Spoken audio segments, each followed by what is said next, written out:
السلام عليكم ورحمة الله وبركاته والسلام يا مال والبا وديك داوانيسان يسي والبا ومركا عدين مقليسان ما انتيتو ومالين كاليتو ورنتي لياب كيدا waxaan doonayaa maanta halkan aan kugu soo bandhigo cod ka yimaaday ambassadorkii hore ee Soomaaliya u fadhiyay qaramada midoobay ambassador Ciid Bedel Maxamed ambassadorkani wuxuu sheegay in badda Soomaaliya heshiiskii loogu saxiixay oo heshiiskii Somaliland iyo Ethiopia ee damaaciga badda Soomaaliya la qaataa ahaa ay qayb ka ahayd dawladda federaalka ee Soomaaliya si iyo waliba sidii loo maleegay arrintaasi ayuu ninka odayga ah uu maanta banaanka keenay waxaan marar badan ku celcelinay anigu ku celceliyay inuu xasan qayb ka yahay asaga iyo kuwa ku hareeraysan ee cali balcad ka mid yahay inay badda Soomaaliya ayagu Ethiopia u gacan galiyeen waxa la sheegayaan ay qiiro jabaan tahay milyan time baan ku celceliyay ambassador Ciid wuxuu hadda ka mid yahay guddiga difaaca madax banaanida Soomaaliya oo uu Xasan Sheekh Maxamuud magacaabay oo arrimahan badda iyo ka hor la magacaabay mar walba oo xukuumad cusub ay timaado waxa la sameeyaa guddiga difaaca madax banaanida waxa laga talageliyaa waxa la weydiiyaa meelaha masiirka dalku uu yaalo oo leeyahay taladooda laga maarmo guddigaasi marka sare ee difaaca madax banaanida Soomaaliya ayuu ambassador Ciid ka mid yahay marka waa nin weyn oo insider ah oo xil weyn haya xil weyn soo qabtay waxa uu ka hadlayana garanaya arrin maskaxdiina ka weynna uu sheegaya wuxuuna go'aansaday message-kaas waa message public ah in ummadda la wadaago una sheegay in badii Soomaaliya in gacanta laga bixiyo oo qayb ka ah Xasan Sheekh Maxamuud iyo dawladdiisu waa war weyn runtii markay soo fiirno balaynu dhageysano hadalka ambassadorka iyo sida uu ku bilaabanayo iyo sida uu yahay soo dhawaad balageysta. Assalaamu alaykum warahmatullahi wabarakatuh dadka Soomaaliyeed meel walba ay joogaan waxay iga guddoontaan salaan waa aniga ah danjire Ciid Bedel Maxamed danjirihii hore ee fadhiyay Soomaaliya qaramada midoobay ahna xubin ka tirsan guddiga difaacidda madax banaanida Soomaaliya walaal waxaan rabaa inaan warbixin yar iyo jawaab idin ka siiyo hadal uu xalay Cabdi Caynti ka sheegay Twitter space-ka laba arrin baan rabaa inaan marka idin kaga warramo arrin waa jawaabta hadalkii uu xalay yiri arrinna waa arrin xaqiiqo ah sida wax u jireen oo kooban si guudna waxaan soo bandhigi doonaa lana sheergareyn doonaa saxaafadda iyo public markii loo baahno cadeymo labada qaybood qaybta koowaad Caynti wuxuu yiri guddiga waan ka saarnay Ciid Bedel ambassador Ciid Bedel horta guddigan waa guddi madaxweynuhu magacaabay January uu magacaabay madaxtooyada hoos yimaada 28 January waxaan soo ka yeeray Zoom meeting wasiirka madaxtooyada Cali Balcad waan kulanay waana iska wareysanay intii January ilaa hadda 5 bilood sida wuxuu jireen khilaafaadka meeshu ka bilowday sida loo maamulay maamul xumadii meesha ka dhacday si guud baan uga wada hadli doonaa xilli kale laakiin labada qodob aan rabaa inaan idin sheego inuu guddigan guddi madax banaan yahay madaxweyne magacaabay dekreeto madaxweyne ku soo baxday qof ka saari karaana uu si jirin Cayntana uusan qof ka saari karin qofna ku dari karin waayo dekreeto Brussels madaxweyne hadduu magacaabay madaxweynaha baa dadka ka saari kara laakiin qof shakhsi oo member ah oo anoo kala cidna kama saari karo taas waa qodob intaas rabaa inaan idin ka iraahdo qodobka labaad walaal waxaan idin sheegayaa arrin idinka qarsoon dadka Soomaaliyeed madaxda Soomaaliyeed oon hayay oon raba inaan idin sheego walaalayaal waxaan rabaa inaan idin sheego arrimahan badda intayna bilaaban sanadkii hore June 2023 dawladda Ethiopia waxay diyaarisay shir looga hadlayo Red Sea waxayna u yeertay dawladaha Horn Africa iyo Red Sea saaran wax arrin oo Red Sea oo bad ah oo damaca oo Ethiopia ay markaa ku dhawaaqdeen ma jirin waa sanadkii hore dhexbartankiisii June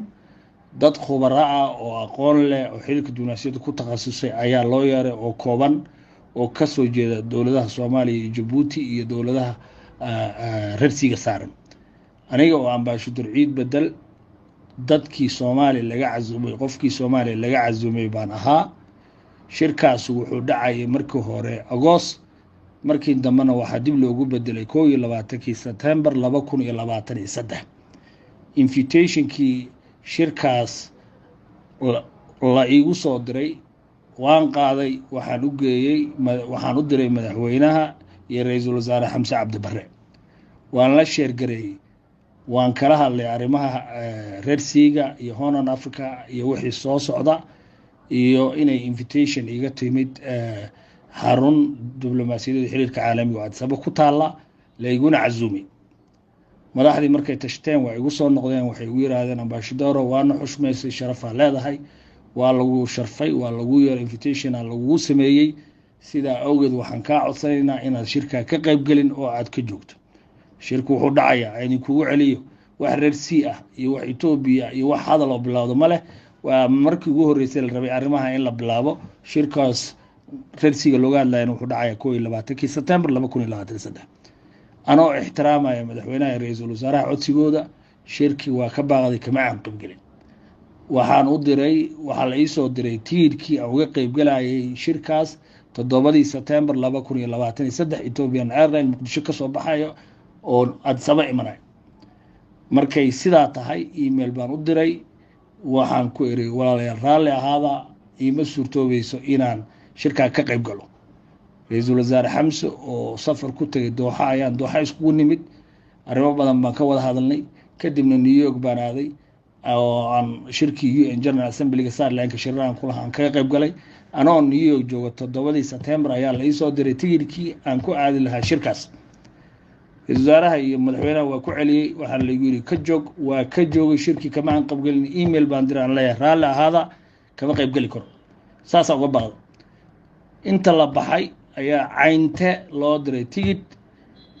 la keenay Addis Ababa shirkii Red Sea ee anigu madaxweynaha ra'iisul wasaaraha tagin yiraahdeen buu caynte tagay ka qayb galay ka qudbeeyay statementina ka akhriyay shirkaas cadeynteedina waa haya aniga shirkaas madaxweynaha ra'iisul wasaaraha tagin bay dhaheen waa ixtiraam waan ka aqbalay caynta invitation loo diray Addis Ababa tagay ka qayb galay shirka ka qudbeeyay shirkaasna wuxuu dhacay 21 September 2023 Soomaaliya ninka uga qayb galay cayntu cadeemihiina waan hayaa in aanu shirka ka baaqday anoo madaxweynaha ixtiraamay ra'iisul wasaaraha cayntana uu ka qayb galay cadeemihiina waa hayaa soo dhigaya waa qodobka labaad waxaan rabaa inaan idin sheego kadib September markuu soo dhacay wasaaradda arrimaha dibadda waxay diyaarisay report shirkii Red Sea waxay ku dhawaaqday policy xukuumadda ra'iisul wasaare Abiy Ahmed kadib wuxuu qabtay shirar badan war-saxaafadeed buu qabtay waxaana ku cadeeyay inay Ethiopia dareynayso arrimaha Red Sea kadib wuxuu tagay baarlamaanka Ethiopia wuxuu ka akhriyay khudbadiisii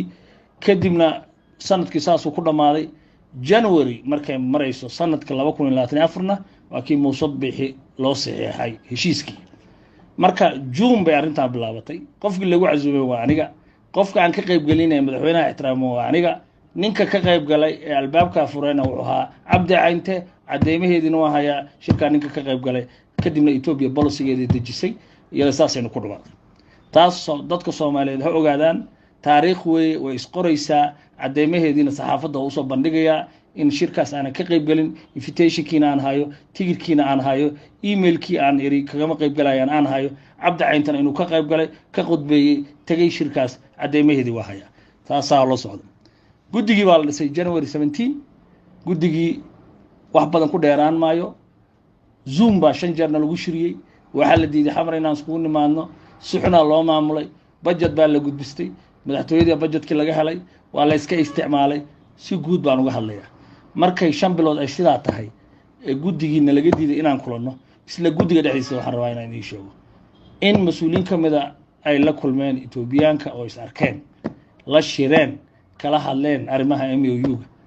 1-to-1 ay kala hadleen warbixinana laga diyaaray iyadana waa idin xaqiijinaya cadeemaheedina waa haya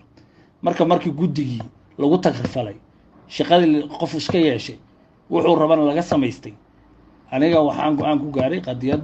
Soomaaliyeed way qof leeyahay ma jidkii ugu haboonaa aan ku difaaci karo inaan ku difaaco anoo safiir hore mas'uul ah guddiga ka tirsan Soomaalinimada iyo qadiyada difaacaya rabina xiriirka Ethiopia iyo Soomaaliya inuu meel xun sii gaaro diblomaasiyaddu waxay dhigaysaa inay xuduud lahayn markaad fiirisaan marka silsiladda meeshaan taalo waxa weeye Ethiopia markii ay qorsheynaysay oo shirkaasi Red Sea-ga damaacigeeda uu ku jiray oo ay dawladaha ay kala hadlaysay badaynu qaadanaynaa ama aynu doonaynaa inaynu galnay ama nagu sabood garay ama seed u aragtaan ninkaanay ku casuumeen dadkii Soomaaliyeed ku casuumeen ninkaana ka mid ahaa xasan sheekh maxamed dawladdiisa waxay ku tirahay aadin ka bacdina ayaga qof u dirsaday way macno ayaga meesha tagay oo caynta loo dirsaday markii caynta loo dirsaday oo hawshu ay soo dhamaatay bilowday Ethiopia oo olahii Abiy Ahmed oo baarlamaanka Ethiopia ka sheedinayay ka bacdi baa la bilaabay ayagana policy-gooda inta bedel ama sharciyadooda inta bedeleen ayay ku dareen baarlamaanka Ethiopia inay qasab tahay inay qayb ka helaan xaqan u leeyihiin badda Soomaaliya ama bad inay raadsi helaan markaysa message-ku marka waxa weeye qayb bay ka ahaayeen dawladda damu jadiid heshiiska badda guddigii loogu talagalay heer qaran oo guddiga difaac ahaayo ninkaan uu ka mid ahaana inuu xamar yimaado shir waa la diiday waayo waxa laga baqayay oo la diidayay inuu soo fargeliyo oo uu ka warbixiyo oo arrimaha uu ka hadlo waa la kala burburiyay budgetkoodina dawladda inay bixiso way diiday mushaharaadkooda in la bixiyo waa la diiday ayagina waa la kala jajabiyay waa la kala dhaxgal si kala markii loo dhigo dawladda Soomaaliya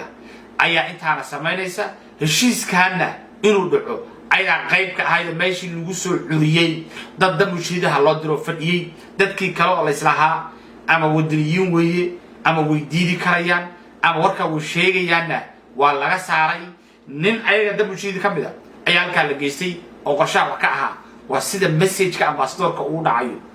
marar badan baynu ku celcelinaa laakiin maanta banaanka taaganta hadiiba guddigii difaaca qaran ay halka marayaan waxaad moodaa marka dadkii kaleeto waa maxay aragtidiina sideed u aragtaan tuunka hore muu qabteen fadlan muuqaalkan isgaarsiiya intaad isgaarsiin karaysaanba aad baan idin salaamayaa meel walbo joogtaan iyo si walbo idin maqlaysaan